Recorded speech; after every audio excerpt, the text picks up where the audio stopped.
I have been looking forward to this episode for about 10 or 12 episodes here on the What Do We Do podcast. I'm Kyle Bogey, Dewey Stefan here. Dewey, I've mentioned this on almost every single episode about how I want to learn about cryptocurrency and Bitcoin and everything that goes into it. Were you sufficiently annoyed every time that I brought that up? Kyle, it's good to see you. It's great to be here with our listeners. This is episode 20 of the What Do We Do podcast. I'm excited to be here with you, with Sully in the control room.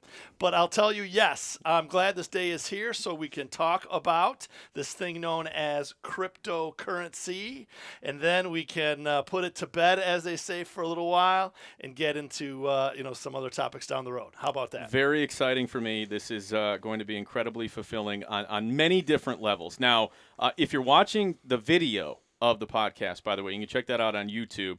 You're seeing Dewey cheers you with his coffee mug. You're also seeing a pumpkin that is, it looks like it's smiling directly into the camera because it is that time of year, Dewey. We have Halloween coming up, of course, in just a few weeks. And I got to start with this, okay? We'll just keep it light before we dive into the very technical, cryptocurrency world, okay? You strike me as a guy that would wear a costume, on Halloween. Do you have a costume picked out? If not, if you don't want to get into that, what's your greatest costume of all time? Okay, well, I'm glad you just threw me this curveball out of the gate. So actually, I've not really been one to do much of that dressing up. I'm usually at home passing out the candy. So I'm usually the guy who's got the big size Hershey bars, the big size Kit Kats and Reese's peanut butter cups, right? So your address is, say it into the camera. No, I'm kidding. Right. Come on over to Casa del Stefan. We've got those big chocolate bars absolutely for 2020. But I have a few times, in the past, if Halloween's during the week, I've definitely gone to costume parties, and I have dressed up in the past. Okay. And I know this year it's on a Saturday night, so more likely than not, I'll be at home passing out the candy, and I'll probably forego, the fancy costume. Mm-hmm. But I do have three amazing kids, as I've spoken about before, and trust me, right now we are in full-blown what are we wearing for Halloween mode.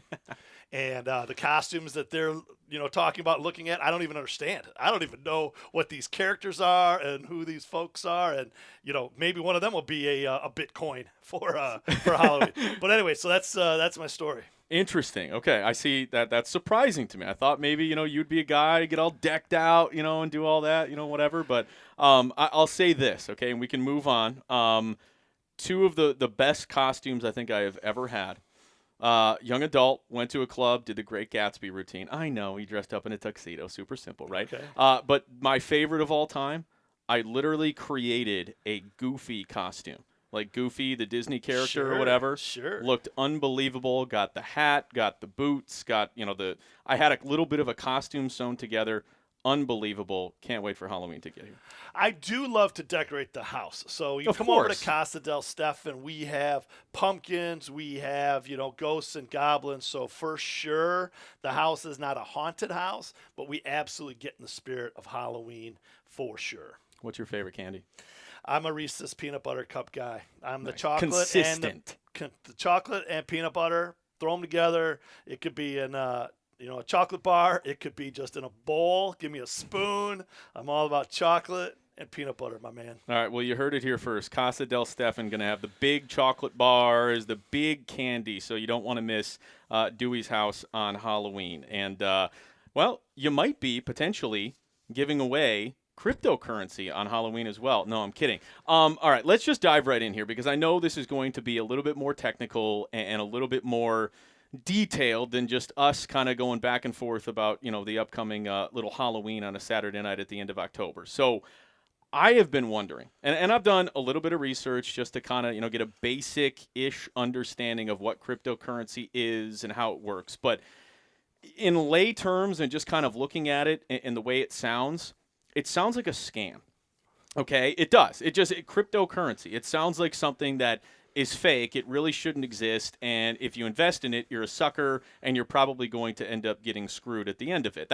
That's the way that I ultimately viewed it until we kind of started diving into this. So I guess what exactly is cryptocurrency? What makes a cryptocurrency? So I'm laughing, right? Because when I did my homework for this podcast, Kyle, I found several quotes from very influential, people that would agree with you that it is a scam or that it is, the biggest mirage the world's ever seen. And then I have some other very influential, very, significant members of society that'll tell you that we're just getting started with the Bitcoin, Wow. Evolution. So, I'll. So as you said that, I just was starting to think about some of those. I'll give you maybe let's just little teaser. I'll give you one on each side to start before we kind of get into the history of everything. Okay. So Warren Buffett, that guy that we've talked about before, the Oracle of Omaha. Warren Buffett is quoted as saying, Bitcoin is a mirage. Stay away from it. The idea that it has some huge intrinsic value is just a joke, in my view. He goes on to say, in terms of cryptocurrencies generally, I can say almost with certainty that they will come to a bad ending. Now, when it happens or how or anything else, I don't know. Right. So there's one that kind of he agrees with, what your initial thoughts were. And you kind of, take that. You got to respect what he says. Got to respect it. Yep. And we'll try to throw a few more in throughout the show. But a positive one is one of his best buddies. One of his best buddies who founded a company called Microsoft. Have you heard of this company? Yeah. Kind of familiar. Do you know the guy? Do you know the guy? Yeah, Bill Gates. Bill Correct? Gates. Yeah. You got it, right? So they are known as two guys hanging out. They play cards together. They've had a relationship, maybe for the last 20 years or so, and they're very respecting of each other and their time together, right? Well, Bill Gates, we'll edit that out. Bill Gates is quoted as saying, Bitcoin is a technological tour de force. It doesn't get any more, positive in terms of its relevance than that. Make sense? Yeah. Okay. So you've got Warren Buffett saying, come on, and Bill Gates going, yeah, let's go, right? So that's a good start, okay? Sure. All right. So let's talk about digital assets and then cryptocurrencies, okay? So it's a currency, which means it's another name for money. Okay, yeah. Currency is money. So the digital currency just means it's a technology and it's maybe not a paper money, right? Paper currency would be paper. Digital asset, digital currency, i.e. cryptocurrency, i.e. Bitcoin. Okay, fair enough? Yeah. Okay, so we're going to kind of walk the audience through this as fast as we can. Won't get in the weeds, but we're going to go fast about what generally is defined as money first. Okay, and then we'll talk about the ecosystem or the backbone of cryptocurrencies, which is this thing called blockchain. Very important no matter what cryptocurrency you're using. And then just like there's the euro, there's the peso, there's the US dollar, there are different cryptocurrencies, okay? The most well-known is Bitcoin. There's also Ethereum. There's also Litecoin. There's actually hundreds, but we're going to talk just about Bitcoin today. But we're going to start with, again, what is money? Okay, back to your economics class from high school or college. Do you remember, the velocity of money or M1, M2, M3? Do you remember anything about money? Ooh, very vaguely. Okay. Well, money is known as an economic unit that functions as a generally recognized medium of exchange for transactional purposes in an economy. Makes some sense? Okay, I just view money as what allows me to golf, is essentially what I view money as. Well, I think money is what makes the world go round. Of course. Money is what you need, okay? And so that's, again, it's a unit of exchange, okay? And then it's known as a currency. So the common term for money is currency. And typically each government has its own money system, monetary system, right, is what we go with. Cryptocurrencies, again, would be a currency, so it would fall under the definition of money by that simple barometer, okay? And so cryptocurrencies are being developed for financing and international exchanges around the world, okay? Makes some sense so far? Okay, well, money is also supposed to be liquid and available for the settlement of transactions, right? Two people come together, hand around this thing called money, and then they walk away with whatever it is that they transact. A form of trade, almost. Form of trade, right? It used to be you would, trade your goat or some chicken eggs for some lumber or for some corn, right? So that's how it started. And then, again, we've moved to this thing called fiat currency. Are you familiar with the word fiat? And I'm not talking about the car. Yeah, I was going to say, I mean, if you were talking about cars, maybe. Okay, so fiat tender or fiat currency legal tender is what a country makes by printing. You've heard about the U.S. is printing more money. Familiar? Yep. Okay, so again, you can just print money. You can just get the paper into the machine and just kind of crank the wheel, right, and print more money. But then it means less and less over time. Right, and that's an economic theory as well, right? Supply and demand, and the more you Yep. have, the less it's worth. Follow me there? Okay, so back to, again, the broad definition of money. Money needs to have a few characteristics to be defined as money. It can't have one or two. It's got to, by general principle, have at least three, some say as much as five, points to it, or five defined characteristics of it, okay? And the three main ones are that money has to function as a unit of account, meaning that $1 is worth $1, or, one coin is worth one coin, okay? Okay. So it has to have a unit of account. Make sense? Okay. And then it has to be a store of value. So if you have this thing called money, it needs to hold its value and be worth something down the road, okay? Makes sense also? Absolutely. Then we say gold is a form of currency because the gold bar, gold coin from one of our prior episodes has that value. Fair enough? Okay, and then certainly dollar bills and treasuries and CDs in a bank and all that. And different countries have different currencies, but you can exchange them, and there's that exchange rate. Also understood? Okay, awesome. And then the last one is, again, as a standard of deferred payment. So what that means is that, again, you can borrow against it and loan against it, and then you can continue to negotiate or transact based upon that you're good for that currency. Of course. Right, fair enough? Yeah. Okay, fantastic. So along those routes, you have to then define, is a currency going to meet those, but then in the world of this cryptocurrency, this digital currency, does it meet those determined factors? And also then, is it useful enough for everyday use, right? Does it have purpose in society? You understand that? Okay. So we're going to talk about cryptocurrencies in more detail and Bitcoin as it's evolving, if you will. But we're going to start with the backbone of cryptocurrencies or digital assets, which is this thing called the blockchain. Are you familiar with the blockchain? I am not. Okay. Well, are you familiar with payment systems like PayPal, like Venmo? Oh, yeah. Okay. Like Zelle. Yeah, sure. Okay. Now, what would you say those are, Kyle? Those are easy ways to transfer money from one person to another. Okay, so you in very simple terms for me. And money is currency, right? Money is currency. So they're called they're a platform. They're a transaction platform. Yes. Fair enough? Okay, and so that's really what blockchain is. It's a platform for moving, in this case, digital assets or currency from one person to another person. Gotcha. Okay? So the PayPal platform, the Venmo, et cetera platform is where you can take your dollars from maybe one institution, one bank, and send it over to another person via their bank at different banks, right? And so there's a transaction cost and all that stuff a lot of the time, but that's how you can get your dollars over to another person. Fair? Yeah. Okay. So with blockchain, that's the backbone or the highway, if you will, the road system for where digital assets or digital transactions can occur. And so whether people believe that Bitcoin is going to be here, maybe like Bill Gates does, or not, maybe like Warren Buffett doesn't, most would agree that the blockchain technology is absolutely here to stay. And so because you have an ecosystem or an infrastructure where you can pass information around digitally, and it's has a lot of characteristics we're going to talk about that make it way more efficient than how we would do things old, the ways of passing a letter,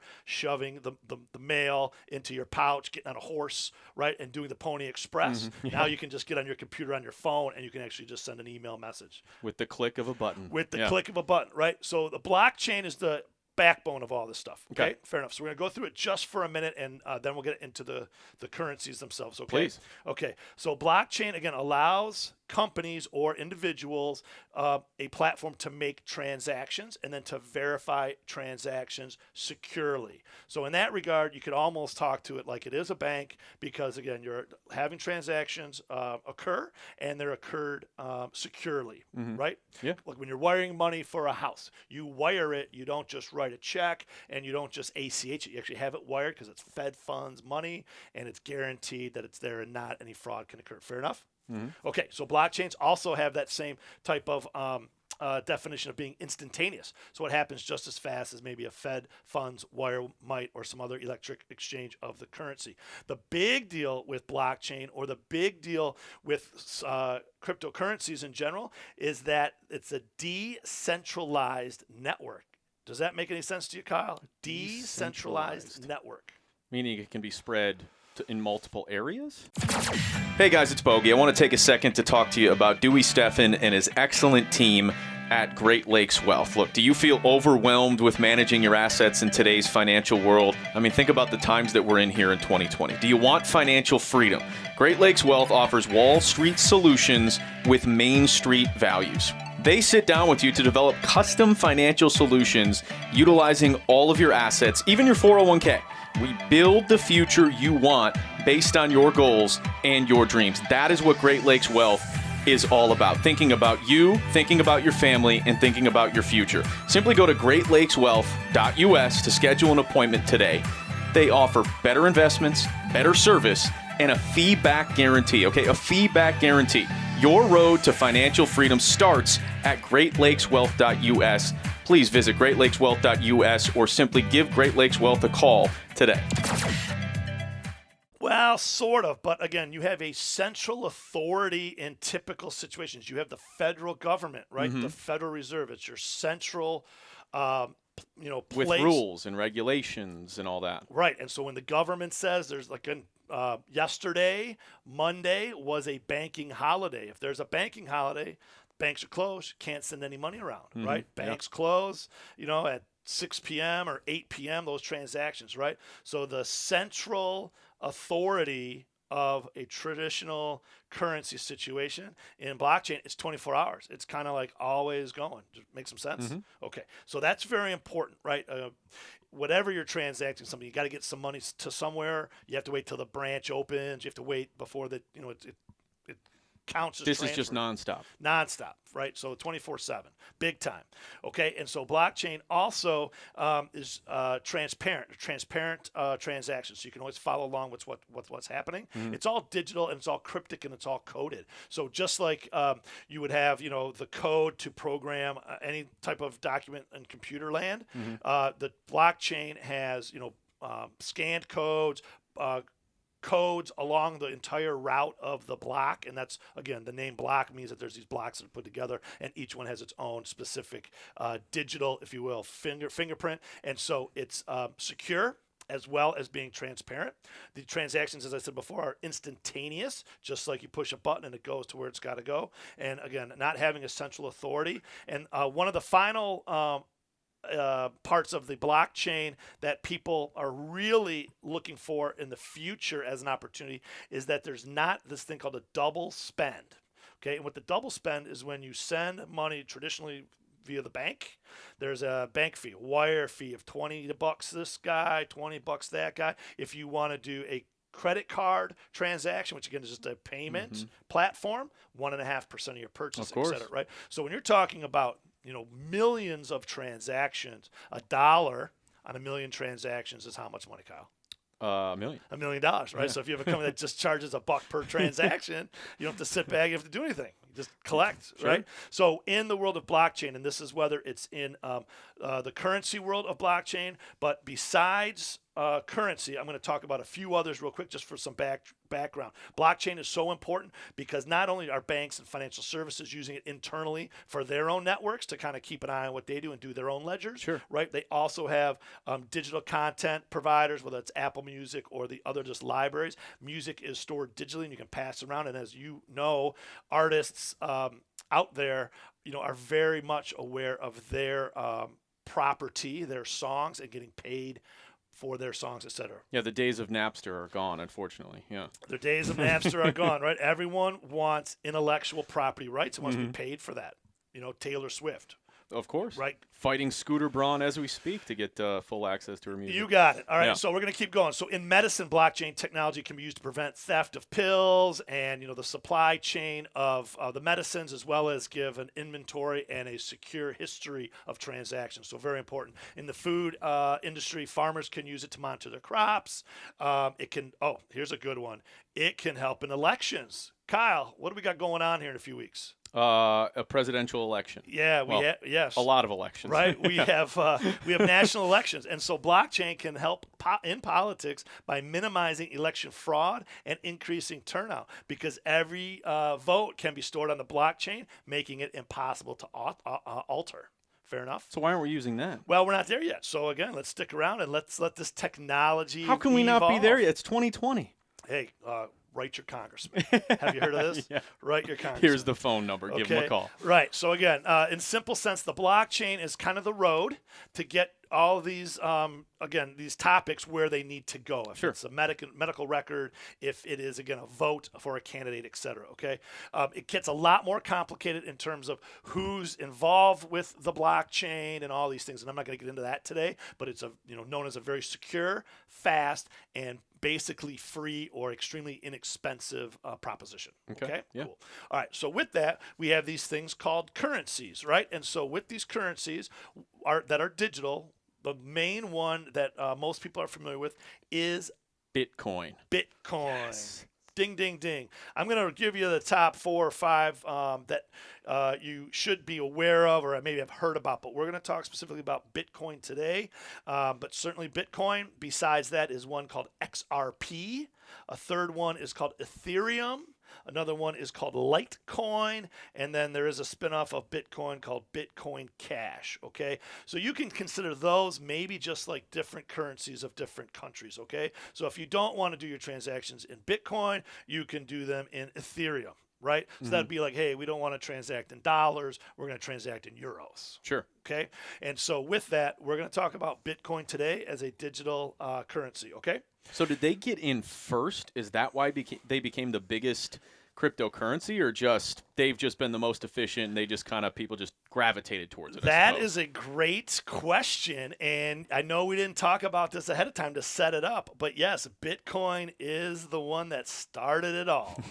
Right? It started it all. And so fantastic. So I'm going to give you from Wikipedia the basic definition of Bitcoin. I'm going to tell you about the gentleman or person, or maybe it's a bunch of people that created a fake name of a dude to actually become, quote unquote, the founder and the scientist, the mad scientist behind Bitcoin. So just stay tuned. Pulling all the strings. Yeah, it's exciting stuff. So Bitcoin as a cryptocurrency defined by Wikipedia is a digital asset designed to work as a medium of exchange that uses cryptography, hence the name crypto, and I'll explain cryptography in a second, to control its creation and management rather than relying on central authorities. So rather than relying on the government to print the money and hand to you, they're doing it in their own new ecosystem, right? Its own new exchange, okay? It was invented and implied by the presumed pseudonymous gentleman or person named Satoshi Nakamoto.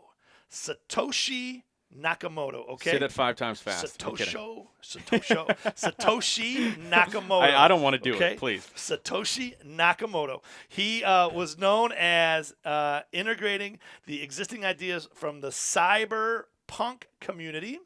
And over the course of Bitcoin's history, it has undergone rapid growth to become a significant currency both on and offline. Okay? That's the broad definition from our friends at Wikipedia. Now, this is where it gets going. It was created in 2008, August 18th. The domain name bitcoin.org was registered. Later that year, on October 31st, a link to a paper authored by this guy, Satoshi Nakamoto, titled Bitcoin, a peer-to-peer electronic cash system, was posted to a cryptography mailing list. This paper detailed methods of using peer-to-peer network to generate what was described as, quote, a system for electronic transactions without relying on trust. Okay? On January 3rd, 2009, the Bitcoin network came into existence with Satoshi Nakamoto mining the Genesis block of Bitcoin, block number 0. And block number 0, which again, back to the blockchain. It's like their address. Yeah. Yep. He mined the first block, which had 50 Bitcoins in it. Okay. And embedded in the coin base of this block was the text. The Times, January 3rd, 2009, Chancellor on brink of second bailout for banks. And this text refers to a headline in the Times published that day talking about, again, the instability caused by fractional reserve banking. There you go. January 3rd, 2009, Satoshi Nakamoto became a celebrity. Real quick, and I want to continue with this because there's certainly plenty to get there with Bitcoin, but just the timing of it all is very peculiar. This is another thing that we didn't discuss heading into it, but again, the conversation just kind of flows here on the What Do We Do podcast. 2008, August of 2008 is when the bitcoin.org domain was officially live or purchased or whatever you want to call it. And obviously 2008 was a very difficult year for our country, our economy. You know, the crash. Do you think that was essentially the reason or part of the reason because of that instability, because of, we didn't know how things were going to go moving forward? That's a very good question, right? Because in 2008, what happened? There was a financial collapse, right? It's incredible, right? yeah. Lehman Brothers went bankrupt. Bear Stearns went bankrupt. There was a financial system collapse. So I'm not sure that there was, a causation or a correlation, but certainly the timing, is there. Sure. Right? Mm-hmm. So the quick history of it is in 2005, instead of Bitcoin, something known as BitGold was proposed. Okay. And again, we're not going on a tangent, but the reason that gold is known as a store of value and an alternative currency is because it's tangible and it's not fiat, right? Paper means created. Gold, you have to go mine and dig out of the ground, right? For people looking for Bitcoin that want to buy it, you can trade it. Find it on the internet. But you find it, you are mining for Bitcoin. Have you heard this? Yeah. Right. So it's very similar. It's known, some call it digital gold. So because it's a way for people that don't want to be dependent upon the governments where they live or that they transact with to just devalue or mess with their money and the transaction. Take any percentage of their money or whatever. Yeah. Right. So in 2005, BitGold was proposed. And then 2008, that paper was published. 2009, January, Bitcoin was launched. And the funny part was, I shouldn't say funny. Because I remember when this was going on and everyone was kind of making fun. Like, you're just going to take these digital coins? What? Yeah. Anyway, what does it mean? Yeah. So in 2010, 10,000 Bitcoins were used. 10,000 of them were used to buy 2 pizzas from Papa John's. Okay? 2 people, or I shouldn't say that way, but someone with 10,000 Bitcoins went ahead and bought 2 Papa John pizzas from another person. Okay. Well, as of today, as of last night in the evening, Bitcoin was worth $11,700 a coin. So I can't even do the math on the show that fast. Wow. 10,000 of those for 11,000 each. I mean, for 2 pizzas, and that's the fact. So Bitcoin, when it started, was worth like less than 1 penny. Okay. Okay. And anyway, I'll go through the pricing of what Bitcoin started at, from 2008 till now, but it has appreciated more than most other investments. So that would actually argue, is it a currency or is it actually just an investment? We'll talk about that in a quick second as well. But so with all of that, we want to get through what is Bitcoin specifically, okay? So Bitcoin uses this blockchain technology, okay? Bitcoin is transparent, okay? Bitcoin is decentralized, okay? Bitcoin is pseudo-anonymous, okay? So you have privacy with it. We'll talk for a quick second about, again, Bitcoin's origins were for, the underworld, for people doing illegal activities that didn't want it traced, right? Because it's a secret, secure transaction. Bitcoin is global. Now there are 260,000 Bitcoin transactions that happen every day. That's over 3 transactions per second. You certainly can go into some places and buy a Starbucks coffee or buy a coffee with Bitcoin per se, but there are other places you can't go to Target and and self-checkout with it. But Bitcoin is portable, right? Dollars are portable, put them in your pocket. But gold, you'd have to put in a cart and wheel it around. But Bricks of gold, yeah. Bitcoin is known as being in a digital wallet, and in that digital wallet, again, you carry it around because it's not, it's not heavy. It's there just Sure. on a digital landscape. Okay, Bitcoin is and will be scarce. There are only going to be 21 million Bitcoin ever to exist, and it's a whole other topic of how it was created. And then they will split in half. They will go into halves, and almost like a stock splits. These Bitcoins will split, and at the same time, there will never ever be more than 21 million of these Bitcoins in existence. So again, the more that they're transacted, More because they're valuable scarce, they will ultimately be. right? Yeah. There are certain investors out there that say Bitcoin could be 100,000 a coin. So from 10,000 a coin to 100,000 a coin, that'd be 10 times your money, right? And it started at less than 1 penny a coin back in the 2009 time, right? Bitcoin is durable, right? It won't erode, won't be torn, won't wash away. So it's a very durable, and Bitcoin is non-counterfeitable, right? Because again, it's a cryptology backbone, I guess, or whatever the situation is.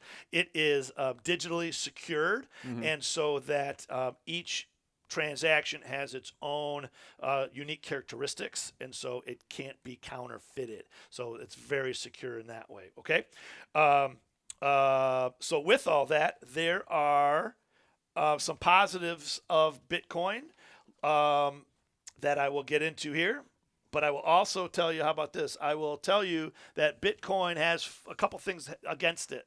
Bitcoin can be used by scammers. Okay, so the fact that Bitcoin is non-confiscatable is a positive, but because the transaction goes, you can't get it back. Okay, so once you send your Bitcoin to the world, you can't get your Bitcoin back. Okay, so once they tell you, hey, send me 10 Bitcoin and I'll give you your daughter back, if it's a scam, and you might have seen this on the email systems that go around. Of course, and yeah. there's some despicable reality to that, right? Yeah. And then the volatility. So Bitcoin as a currency, the price swings. I'm going to give you one. I'm going to buy something from you tomorrow for $12,000. I give you one Bitcoin, and then literally tomorrow afternoon, it's worth $6,000 because the price dropped. Then it's not a very consistent and predictable value proposition. Is that fair? Yeah, absolutely. Okay, so the price swings may work to your advantage as an investment, but as a currency, maybe not so much. It's hard to understand, and it's hard to even get involved and get as a user of it. And so it's got a long ways to go to become readily accepted. Okay, it can't be spent everywhere. So again, you may or may not be able to go to a Starbucks and use a Bitcoin or a part of a Bitcoin to buy your coffee or buy some gas, but at the same time you can wire and buy a house in certain markets with enough Bitcoin. And so it can't be spent everywhere, but it has its it does have its uses. What else should we talk about on here? Well, so a couple of things to wrap up here. Okay, so one, I guess, why do you think that it increased so much per Bitcoin over since 2008 until now? Do you think it was people buying in? Do you think it was the fact that it's secure? In the simplest form, I guess, why do you think it went up so much in value? Yeah, I think a lot of the a lot of the things we talked about already, that there's some scarcity and it's becoming more and more acknowledged of being legitimate, right? And so it maybe nothing more than that. The more that it can be used, and the more that, again, people are suspect of dollars and currencies, and they believe that they want to control their financial situation, and again, not rely on currencies of governments. Sure. So and there's probably a little bit of a mania to it. There's a little hysteria to it, and it went from, again, under 1 penny. It also went all the way up to over 20,000 a coin. I should say close to 20,000 a coin in December of 2017. December 17th, 2017, Bitcoin had a high of $19,783.06. Okay, 19,000, almost $20,000 in December 17th. The very next day, it dropped to 13,800. So whether you're talking about a fancy stock market or aggressive trading stock market, this Bitcoin market certainly has the same characteristics of being volatile. So we at Great Lakes Wealth consider it an investment, not a currency. We think that, again, it has a place as a speculative investment, but we wouldn't use it as an alternative to hedge, the stock market with gold or bonds and that sort of thing. With Bitcoin, I'll tell you that it started, like I said, at less than 1 cent a share in 2009. It took all the way to January of 2017. So January 2017, 9 years later, it was worth 1,000 a coin. So from a penny, let's say, Sure. up to 1,000. That's a very dramatic year-over-year percentage growth, right? But then from January 17, it went to 1,000. Then that year, by December, it was up to 20,000, right? And then 1 year, and then it dropped all the way to this spring with the March crash back down to around 3,800, I think was the low. And guess what? Right now it's back up to, like I said, 11,000 a coin. So we're at a situation where it is volatile, but it's certainly significant enough to warrant either a small investment in it or at least paying attention to it. Fair enough? Incredible. Yeah, absolutely. Yeah, and then again, if you wanted to go ahead and where would I get it? Where would I get it? Certainly, again, search the internet for more of the details on this specific topic. But some of the exchanges out there are Coinbase is a large one, BitBuy is another, eToro is another. So take a look at those. Do your research, as we always say. And then, whatever else. What else do you want to talk about, Kyle? No, I think that we covered that absolutely perfectly. That's a great way to finish, honestly. And look, if you want more information on, anything, financial related, investment related, you can always go to greatlakeswealth.us. A lot more to get to here as we, are into Q4 and we're wrapping up 2020. But an exciting episode.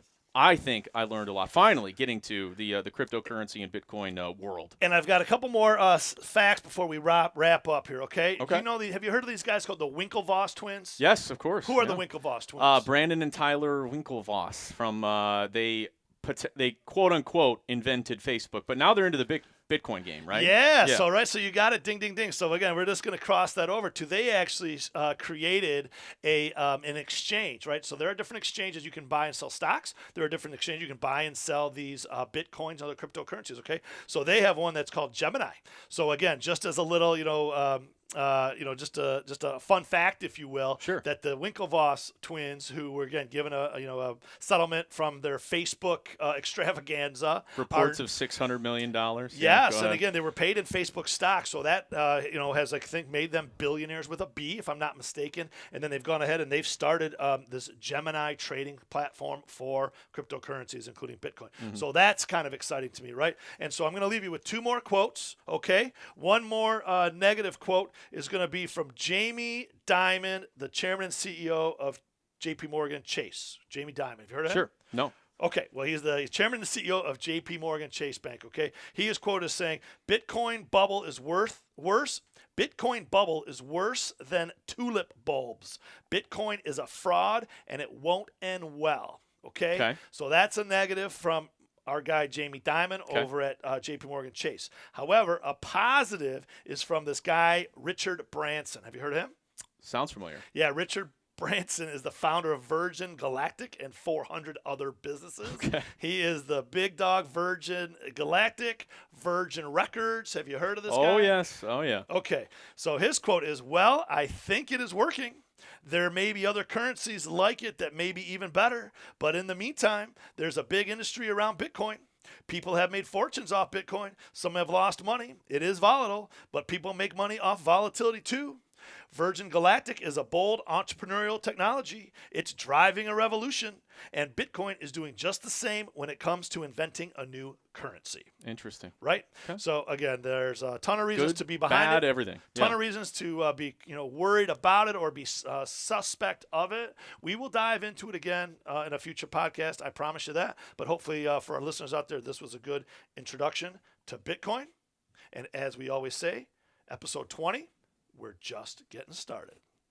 The opinions expressed in this program are for general information purposes only and are not intended to provide specific advice or recommendations for any individual or any specific security. It's only intended to provide education about the financial industry. To determine which investments may be appropriate for you, consult your financial advisor prior to investing. Any past performance discussed during this program is no guarantee of future results. Any indices referenced for comparison are unmanaged and cannot be invested into directly. As always, please remember investing involves risks and possible loss of principal capital. Please seek advice from a licensed professional.